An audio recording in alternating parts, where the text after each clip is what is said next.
I watched my neighbor pull 40 pounds of zucchini off 3 plants last summer, while mine dropped every single flower.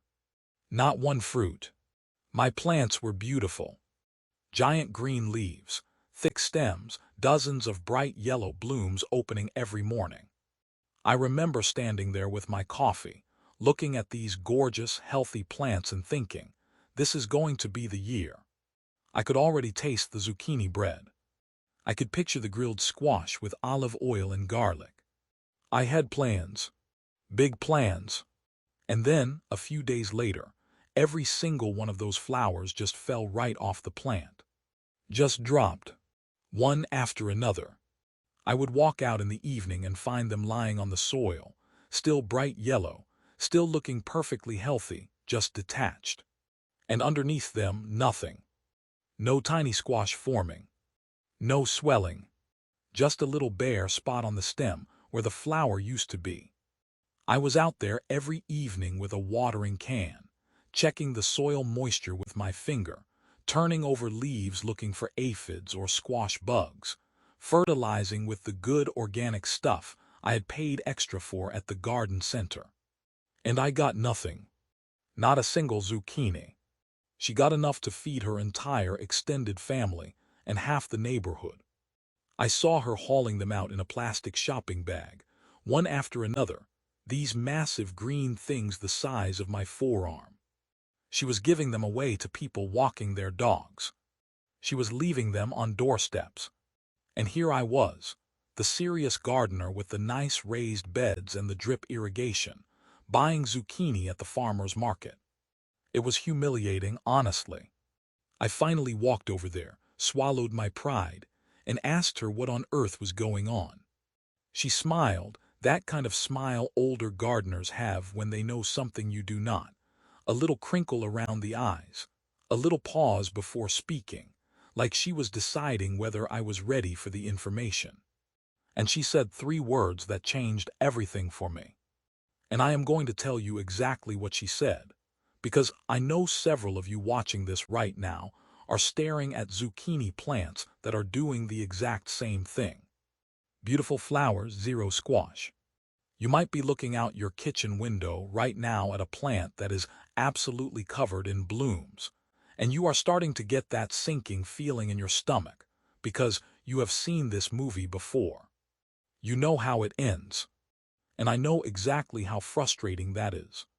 That mix of confusion and disappointment, and just a little bit of resentment toward a plant you have been caring for like a pet. But the fix is so simple, it is honestly kind of annoying that nobody tells you this up front. It is the kind of simple that makes you want to go back in time and shake your own shoulders. The reason most people do not know the solution is not because it is complicated. It is because the gardening industry makes a lot of money selling you things that do not actually solve the problem. Walk down the aisle of any garden center and look at what is on offer. They will sell you bloom booster fertilizers in bright packages with pictures of perfect vegetables on the front.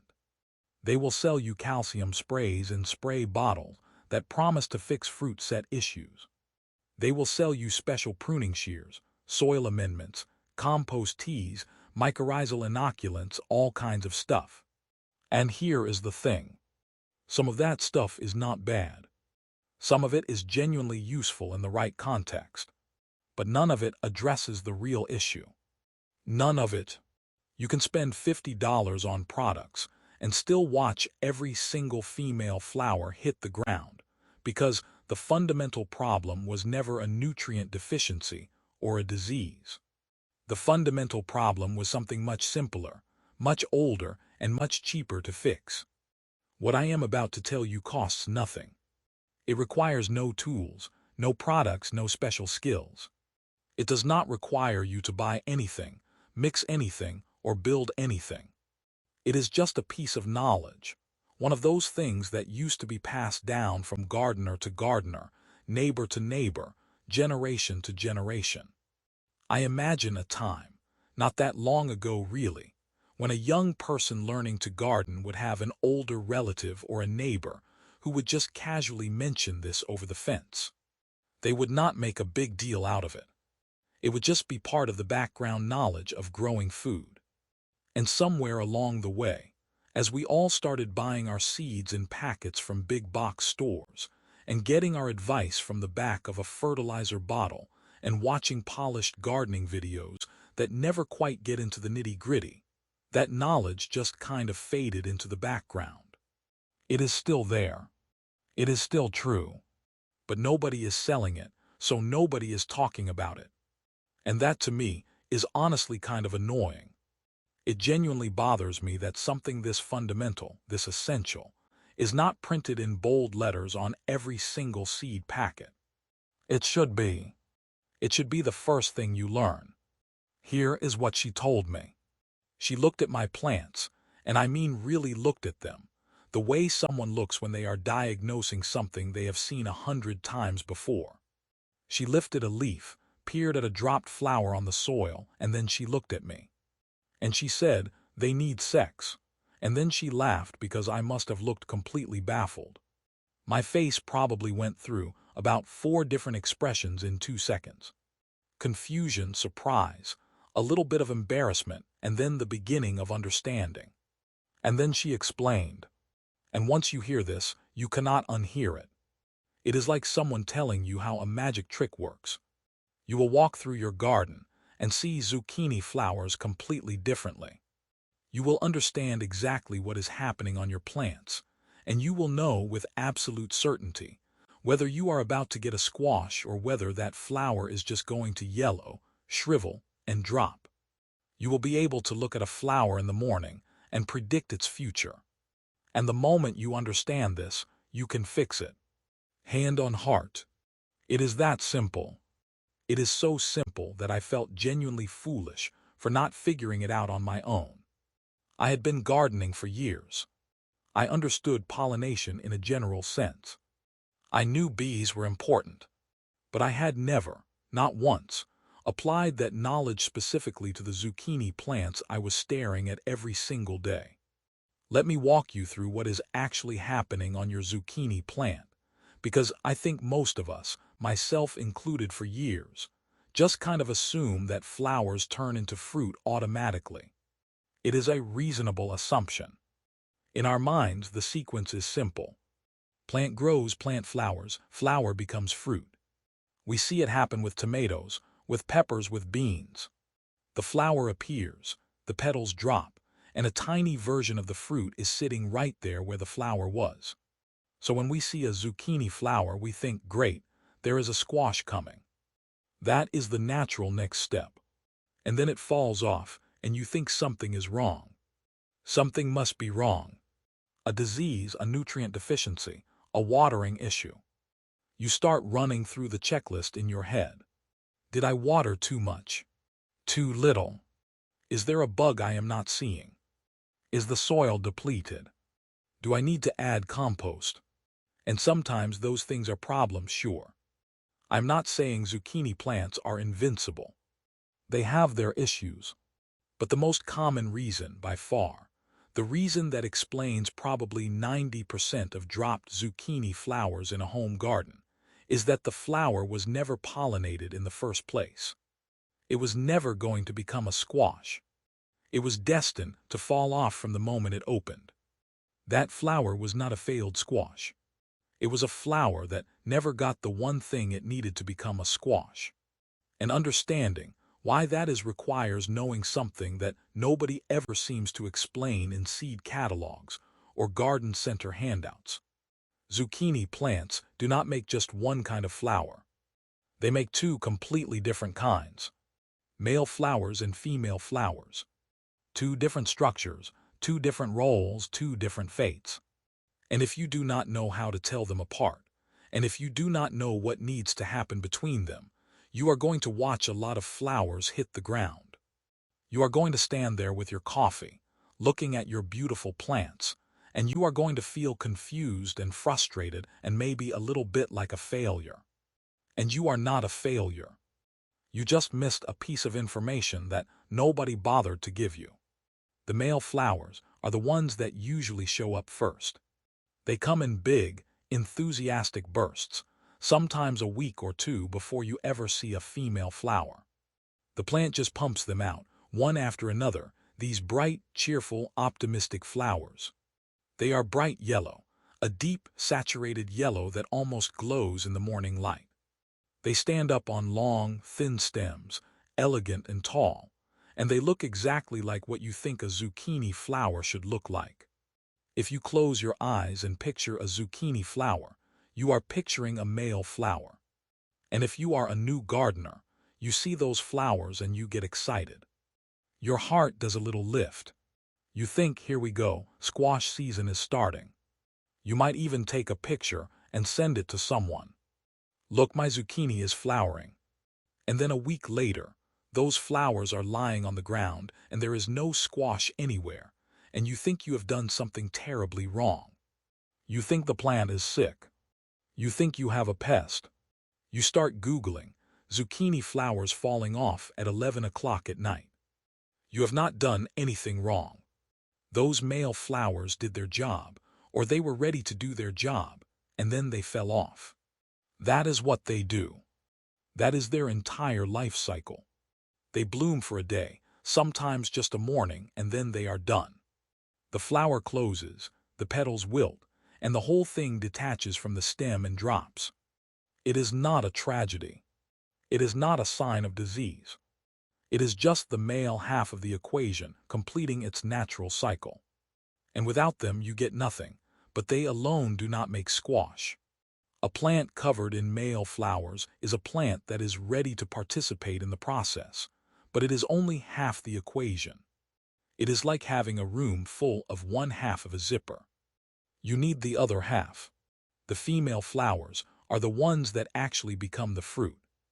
And you can spot them instantly once you know what you are looking for. It is not subtle. It is not one of those things where you need a magnifying glass and a botany degree. The difference is obvious and unmistakable. A female zucchini flower does not grow on a long, skinny stem. It grows on what looks like a tiny, miniature zucchini. It is a little swollen, pale green, slightly ridged structure right behind the flower petals. It looks exactly like a zucchini that someone shrunk down to the size of your pinky finger. That is the ovary. That is the future squash. That little structure is where the seeds will develop, where the flesh will swell, where the entire fruit will form. And if that flower gets pollinated, if pollen from a male flower reaches the center of that female flower, that tiny little zucchini will start swelling within days. You will be able to see the difference day to day. It will go from the size of a pinky to the size of a thumb to the size of a small pickle, and then it will just take off and become an actual squash you can harvest. It is one of the fastest transformations in the vegetable garden. If it does not get pollinated, that tiny little zucchini will turn yellow at the tip, then shrivel, then rot, and the whole thing, flower and mini squash and all, will drop right off the plant. And that is the heartbreaking part. That is the part that really stings. Because you can see the squash that almost was. You can see the promise of it. You can see the little ridges, the pale green color, the perfect miniature form. And then it yellows. And then it softens. And then it is gone. And you are left standing there wondering what you did wrong, holding a tiny, shriveled, failed squash in the palm of your hand. I have been there. I have stood in my garden and looked at those dropped female flowers and felt genuine grief. It sounds dramatic, but if you grow food, you understand. There is an emotional investment in these plants. So the problem is not that flowers are falling. Flowers are supposed to fall eventually. Even pollinated female flowers drop their petals after a few days once the fruit starts developing. That is normal. The problem is that female flowers are falling before they get pollinated. The whole structure, the flower and the tiny squash behind it, is detaching before the pollination event can happen. And the question is, why are they not getting pollinated? And this is where things get interesting, because the answer is not always the same, but the fix is almost always within your control. You are not at the mercy of mysterious forces. You can do something about this. The most common reason, especially in a small home garden, is simply that there are not enough pollinators around. Bees specifically. Squash bees, honeybees, bumblebees. Zucchini flowers open early in the morning, often at first light, and they typically stay open for only a few hours. By mid-morning or early afternoon, the flowers start to close up. The petals fold in, the entrance to the flower narrows, and the window of opportunity closes. They are done. They will not reopen tomorrow. That is it. One morning, one chance.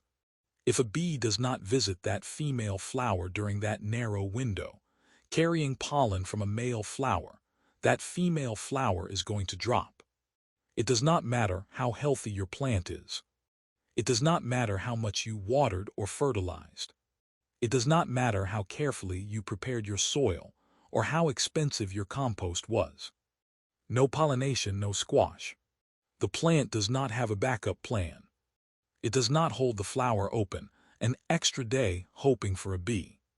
The flower opens, waits for a few hours, and if nothing happens, it aborts. And in a lot of neighborhoods these days, bee populations are just not what they used to be. Pesticides, habitat loss, all the things we know about. You might have a garden full of flowers and still not have enough bees visiting in that critical early morning window. You might see bees later in the day, on your lavender or your cosmos, but the zucchini flowers are already closed by then. The bees missed the appointment, and if that is the case, your zucchini plant can be absolutely covered in blooms, male and female, and you will still lose almost every single female flower. It does not matter how many flowers there are if no courier is moving the pollen between them. Now, I know exactly what some of you might be thinking right now. You are looking at your garden and you are thinking, but I see bees. I have bees all over my lavender, my sunflowers, my clover. My garden is buzzing. It is full of life. And that is great. Genuinely, that is wonderful. A garden full of pollinators is a healthy garden. But are those bees in your zucchini patch at 6 in the morning? Are they specifically visiting the zucchini flowers, crawling deep inside them, getting that sticky, heavy pollen all over their fuzzy bodies, and then moving directly to a female flower? Because here is the thing about squash pollen. It is not like the fine, dusty pollen on a daisy or a sunflower. It is large, it is heavy, it is sticky. Each grain is a relatively big, substantial thing. It does not blow around in the wind effectively. You are not going to get wind pollination on your zucchini, the way you might on corn or wheat or ragweed. It has to be physically carried by an insect that is large enough and fuzzy enough to move it from the male flower to the female flower. A tiny little sweat bee might not have enough surface area to carry a meaningful load of squash pollen. You need a bigger bee, a bumblebee or a honeybee or a specialist squash bee, one that is going to get down inside that flower, rummage around, and come out covered in pollen. Wind pollination does not really work for zucchini. They need a courier. And if that courier does not show up during the one morning that female flower is open, the flower fails. That is it. The whole thing is over. The plant does not try again with that same flower. It just moves on and produces a new one somewhere else. So here is the fix that my neighbor taught me. The one that costs nothing. The one that requires no tools except your own 2 hands. You become the bee. You hand pollinate. You walk out there in the morning and you do the job yourself. And before you roll your eyes and think that sounds tedious or complicated or like something only a master gardener would do, let me just tell you, it takes less than a minute. It is so ridiculously easy that once you do it once, you will feel almost foolish for not having done it all along. You will stand there with pollen on your fingers and a successful pollination under your belt, and you will think, that was it. That was the big secret. I certainly did. I've been gardening for a good 15 years, And I spent the first several of those years losing zucchini flowers and blaming my soil or my watering schedule or some mysterious blight. I convinced myself it was a calcium deficiency. I bought the sprays. I adjusted the pH. I did all the things. And the whole time, the solution was just me, walking out to the garden in the morning with my coffee and doing something that takes about 30 seconds per plant. 30 seconds. Less time than it takes to check your email. Less time than it takes to scroll through a few posts on your phone. And the difference it makes is absolute. It is the difference between 0 zucchini and more zucchini than you can handle. Here is exactly how you do it. First thing in the morning, go out to your zucchini patch. You want to do this early, ideally before 8 a.m., while the flowers are wide open and the pollen is fresh and fluffy. There is a quality to fresh pollen that you will learn to recognize. It is bright yellow, almost electric, and it has a soft, velvety texture. If you touch it gently with your fingertip, it comes away dusty and clinging. That is viable pollen. If you go out at noon, the flowers might already be closing, and the pollen might be dried out and less viable. It gets clumpy, it gets dull, it loses its potency. So morning early is key. Make it part of your routine. Coffee garden pollination. Look at your plant and identify a male flower. Remember, male flower has a long, thin stem. No tiny squash behind it. Just a stem and a flower. The stem is smooth and round, and it rises up from the main vine with no swelling at the base. Female flower has a little miniature zucchini behind the petals. That is your target. That is the one you are trying to save. Now take that male flower. You can either pluck it right off the plant, which is fine. The plant makes plenty of them, more than it will ever need, or you can just peel back the petals to expose the center. Plucking it is easier, honestly. Just snap it off at the base of the stem. The plant will not miss it. In the very middle of that male flower, you will see a little structure covered in bright yellow, dusty pollen. That is the anther. It looks like a little yellow puffball or a tiny piece of corn on the cob, a little central column with pollen grains clinging all over it. That is what you need. That is the payload. Now take that pollen-covered anther and gently, dab it right onto the center of the female flower. You are not scrubbing, you are not mashing, you are just making contact. The female flower has a sticky, slightly lumpy structure in the middle called the stigma. It often looks a little bit like a tiny yellow brain or a piece of coral, with little lobes and a slightly glossy, tacky surface. That stickiness is there for a reason. It is designed to grab and hold pollen grains. You want to get that pollen all over that stigma. Just dab it, roll it gently, make sure there is good contact. You can be thorough. Touch every lobe of the stigma. The more pollen grains that make contact, the better the pollination and the more fully developed the squash will be. A poorly pollinated zucchini might develop, but end up misshapen or small. A well-pollinated one will grow fast and symmetrical. So be generous. That is it. You just pollinated a zucchini. That female flower is now going to develop into a full squash. You can use one male flower to pollinate 2 or 3 female flowers if you have enough pollen. Just check the anther, make sure it is still dusty with pollen, and move on to the next female. Or you can use a small, soft paintbrush if you prefer. Some people use a Q-tip. I just use the flower itself. It is already perfectly designed for the job. Nature made it for exactly this purpose. The male flower is a pollen delivery device. You are just picking it up and using it as intended.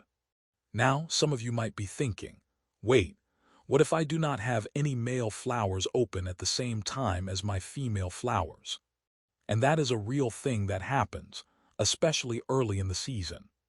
It is one of the most common frustrations for new zucchini growers. Zucchini plants often go through a phase where they produce only male flowers for the first week or two. It is like they are sending out the announcement before the party starts. The male flowers attract the bees, establish the territory, get everyone ready. They are the scouts. And then, once the plant is mature enough and the conditions are right, the female flowers start appearing.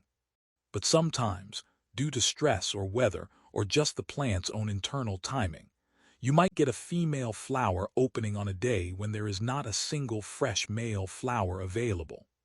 You walk out in the morning, you see a beautiful female flower with a perfect little zucchini behind it, and you search the whole plant and there is not one open male. And that is frustrating. You see the female flower, you see the tiny squash waiting to grow, and you have no pollen to give it. You feel helpless. In that situation, that female flower is almost certainly going to drop. And that is okay. It is not a failure. It is not a sign that you are a bad gardener. It is just timing. The plant will make more. Zucchini plants are prolific. They will keep producing flowers all season long. Losing one early female flower is not a tragedy. But there is something you can do to encourage more male and female flowers to open at the same time, and that is to reduce plant stress. Zucchini plants under stress, whether from heat, drought, or crowding, tend to produce more male flowers and fewer female flowers, or they produce them out of sync. It is a survival strategy. The plant is hedging its bets, putting out the cheaper, less resource-intensive male flowers while it waits for conditions to improve. A happy, well-watered, well-fed zucchini plant with plenty of space will eventually settle into a rhythm where it opens male and female flowers on the same mornings consistently. So if you are in that early, all-male flower phase, just be patient. Keep the plant healthy. The females are coming. And when they do, you will be ready. There is another reason female flowers might drop even if you are hand-pollinating, and I want to address this because I made this mistake myself for years. I was hand-pollinating. I thought I was doing everything right, and I was still losing fruit. Blossom end rot. You might have heard of this with tomatoes. The bottom of the fruit turns brown and leathery and sunken. It looks like someone pressed a hot iron against the end of the fruit. It happens in zucchini too, and it looks almost identical. The tiny zucchini behind the female flower starts to develop, and for a few days everything looks great. It is swelling, it is green, it is promising. And then the very tip of it, the blossom end, the part farthest from the stem, starts to turn yellow, then brown, then mushy. It gets soft and sunken, and eventually the rot spreads and the whole thing rots and falls off. And if you are hand-pollinating and still seeing this happen, you might think pollination was not the issue. You might think you misdiagnosed the problem. But here is the thing. Blossom end rot in zucchini, just like in tomatoes, is almost always a calcium uptake problem, not a calcium deficiency in the soil.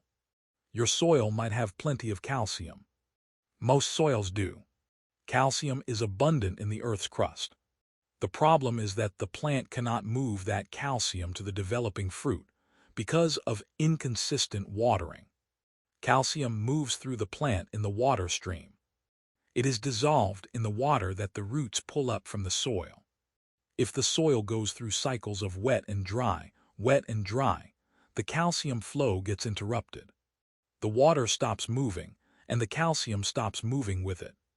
The rapidly growing fruit tip, which needs a steady supply of calcium to build strong cell walls, does not get what it needs. The cells there break down, rot sets in, and the fruit aborts.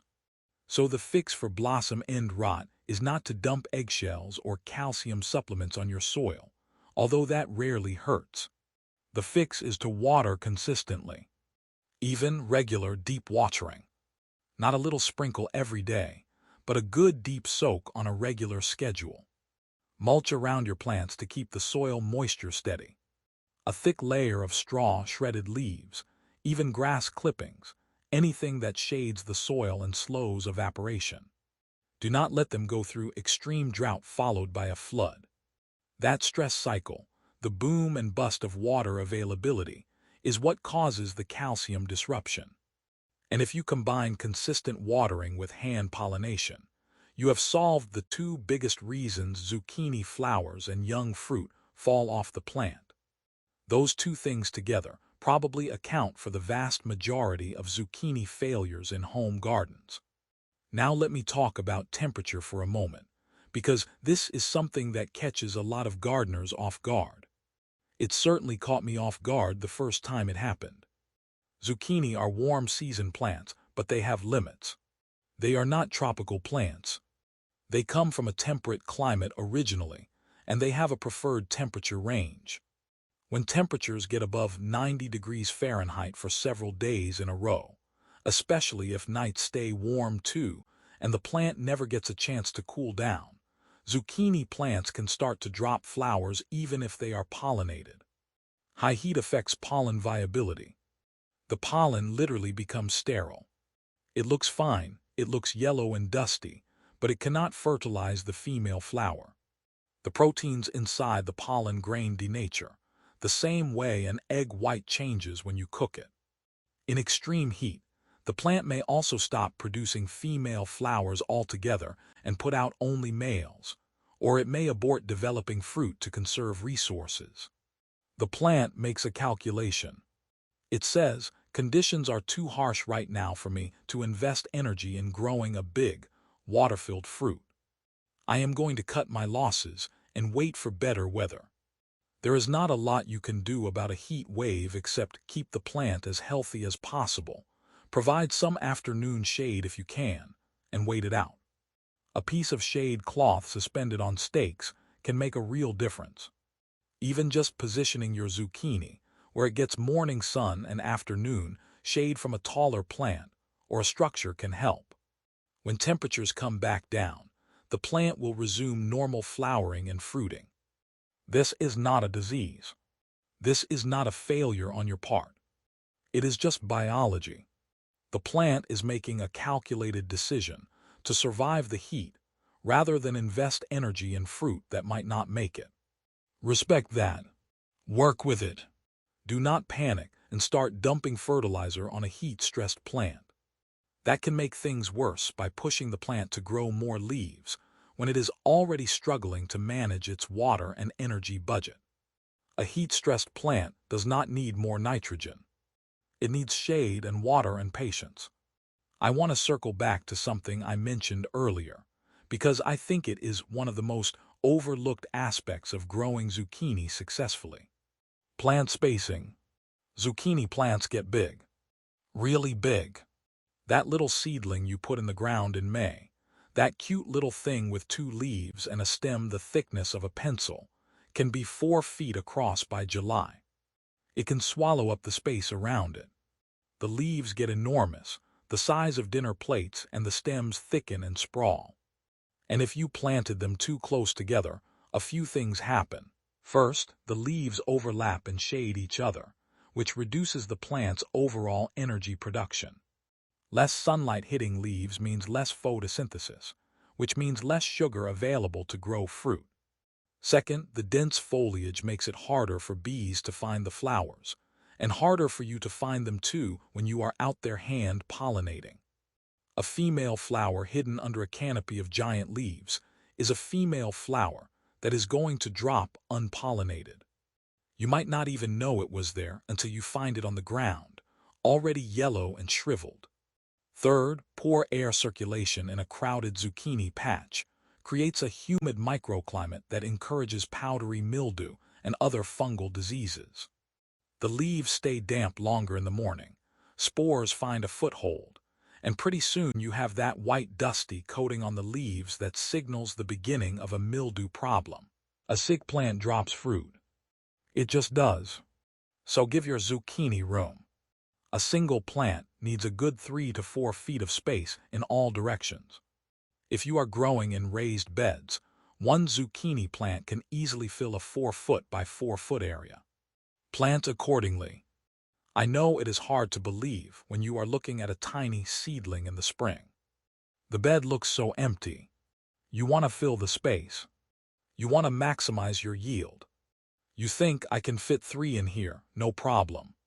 But I promise you, one healthy, well-spaced zucchini plant with good air flow and easy access to pollinators will produce more squash than 3 crowded, stressed plants fighting for light and air. I have done this experiment myself, unintentionally, by being greedy with my spacing.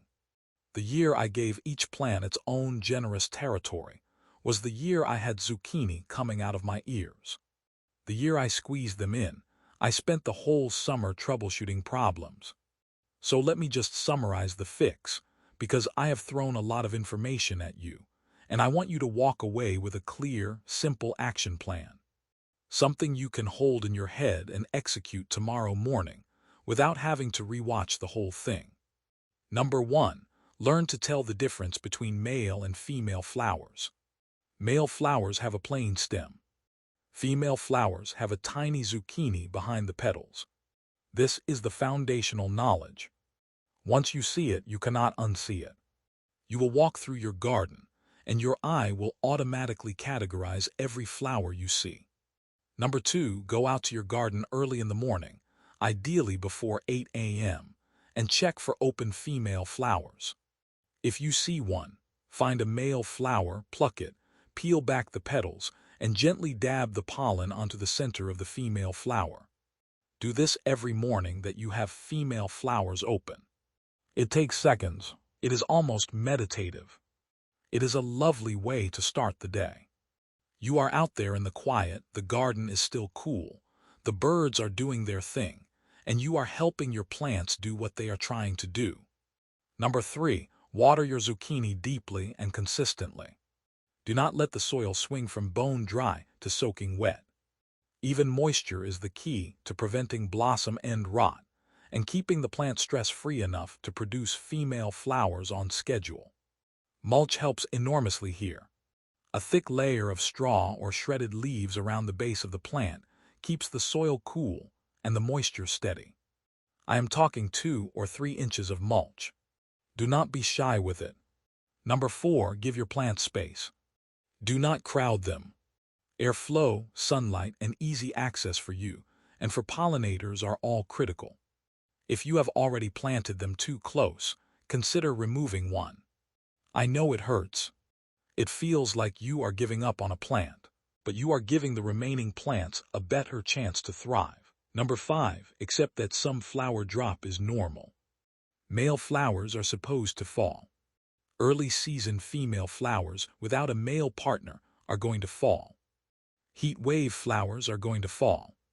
That is not failure. That is the plant managing its resources. Do not let it discourage you. Keep hand pollinating, keep watering, and when the conditions are right, you will have more zucchini than you know what to do with. You will be the one leaving them on doorsteps. And that brings me to the thing that gets me every time about this whole topic. The knowledge I just shared with you, this simple, cost-free, absolutely transformative piece of information, is not complicated. It is not new. Gardeners have known this for centuries. Farmers have known this for millennia. The relationship between male and female flowers, the role of bees, the simple act of hand pollination, all of this is ancient, basic, fundamental plant biology. The ancient Egyptians were hand pollinating date palms thousands of years ago. They understood this. And yet, when you buy a packet of zucchini seeds, how often is any of this explained? When you pick up a gardening book at the library, does it walk you through the difference between male and female flowers and show you exactly how to hand pollinate? Sometimes, sure. Some books do. But a lot of the time, it does not. A lot of the time, the seed packet tells you the days to maturity and the planting depth and the spacing, and then it just assumes you know the rest.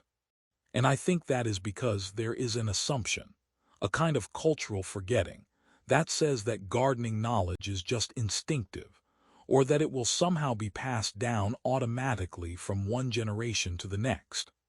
But that passing down does not happen automatically. It requires a neighbor who has been growing zucchini for 30 years. It requires a conversation over the fence. It requires someone to say, "Hey, I noticed your flowers are dropping. Let me show you something. It requires someone to take the time. And if you do not have that neighbor, if you are figuring this out on your own, with a seed packet in one hand and a Google search in the other, you can go years without ever learning this. I did. 15 years of gardening, and I did not truly understand zucchini pollination until my neighbor took pity on me and explained it in 3 words. They need sex. And she was right. And now you know too. So here is what I want you to do. Tomorrow morning, go out to your zucchini patch.